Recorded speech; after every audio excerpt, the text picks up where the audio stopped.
Então vamos lá ver a resposta do nosso último exercício da aula de hoje.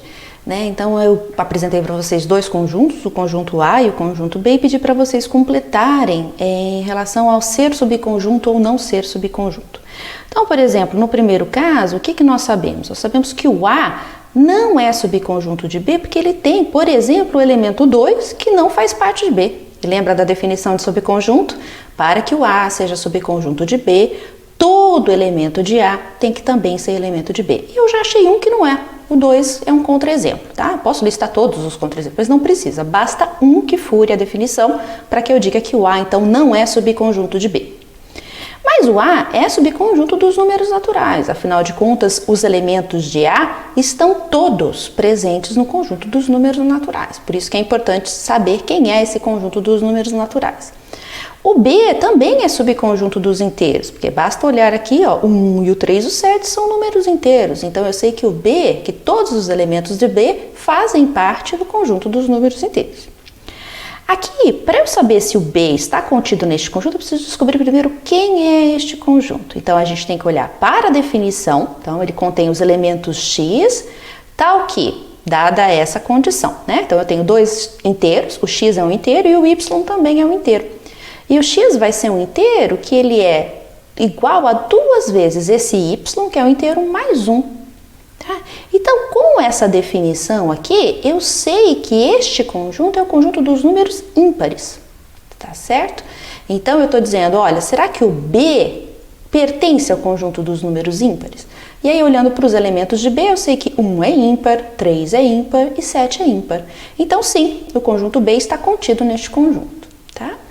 O conjunto dos números inteiros positivos não está contido no conjunto dos números inteiros negativos, né? Não existe nenhum elemento aí que esteja presente. Aqui são os positivos e aqui são os negativos, então não há intersecção entre eles, tudo bem?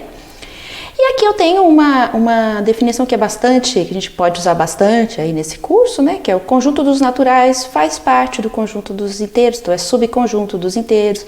Os inteiros é subconjunto dos racionais, que é subconjunto dos reais, tá? E quando é que nós dizemos, então, que dois conjuntos são iguais? Bem, eles vão ser iguais se eles tiverem exatamente os mesmos elementos, tá? E exatamente significa, então, que todo elemento de A deve ser igual aos elementos de B e todo elemento de B deve estar lá presente no conjunto A, tá certo? Então vejam que é uma contingência nos dois sentidos, né? Então A tem que estar contido em B e B tem que estar contido em A para que eles sejam exatamente o mesmo conjunto. Dois conjuntos A e B então vão ser diferentes se existir esse CC, viu gente? Não é erro de digitação, não. Esse é C e somente C, tá certo? Tá, quem já fez lógica aí já sabe, CC e somente C. Então, dois conjuntos A e B, eles vão ser diferentes se e somente se existir um elemento de A que não pertence a B ou um elemento de B que não pertence a A. Ou seja, se a contingência falhar em qualquer um dos sentidos. Então, lembre-se que um conjunto não se altera se os seus elementos forem repetidos ou reordenados. Então, não posso falar que o conjunto 1, 2 é diferente do conjunto 2, 1 porque a ordem dos elementos é diferente. Não, eles são exatamente o mesmo conjunto. Por quê? Porque todo elemento do primeiro conjunto é elemento do segundo e vice-versa. Algumas propriedades interessantes aí sobre os conjuntos. Eu sei que todo conjunto é subconjunto do conjunto universo, tá vendo? E também contém um conjunto vazio, né? Se a gente for pensar na definição de ser subconjunto, então o conjunto universo é aquele conjunto do qual partem os elementos de qualquer conjunto A que eu esteja definindo, tá? Então por isso que o A é sempre subconjunto do universo. Aí, se eu pensar também na definição de subconjunto, eu sei que vazio é subconjunto de qualquer conjunto. Por quê? O subconjunto diz que, olha, todo elemento desse primeiro conjunto também tem que ser elemento desse segundo. Pois não existe nenhum elemento nesse primeiro conjunto. Então, ele é vazio, ele é subconjunto por default, que a gente fala, tá? Ou por vacuidade, como nós vamos ver mais pra frente. Para todo conjunto, a gente também sabe que todo conjunto é subconjunto dele mesmo, né? Porque todo elemento desse primeiro conjunto aqui à esquerda do símbolo também faz parte desse conjunto à direita do símbolo, porque trata-se do mesmo elemento, certo? Nós também temos a transitividade, né? Eu sei que se A é subconjunto de B e B é subconjunto de C, então o A é subconjunto de C, pela definição de ser subconjunto. Eu sei que todo elemento de A é também de B. E se todo elemento de B é também de C, logo, todo elemento de A é elemento de C. Tá? Nós veremos nas estratégias de demonstração de teoremas como demonstrar isso, por exemplo. A melhor maneira da gente, ou a maneira mais fácil, mais usual de demonstrar que dois conjuntos são iguais, por exemplo, o conjunto A é igual ao conjunto B, é dizer que todo elemento de A é elemento de B e todo elemento de B é elemento de A, ou seja, que A é subconjunto de B e que B é subconjunto de A. Então, para finalizar aqui e partir aí para a resolução do problema, nós vimos então que a contingência e a pertinência são dois conceitos bastante relacionados, porém diferentes.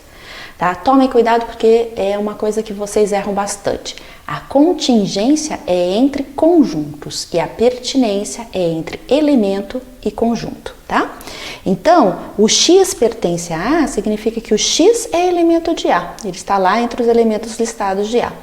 E o A está contido em B, significa que todo elemento de A também é elemento de B. Aqui eu estou lidando com dois conjuntos, a esquerda e a direita do símbolo. Aqui eu estou lidando com um elemento à esquerda e um conjunto à direita.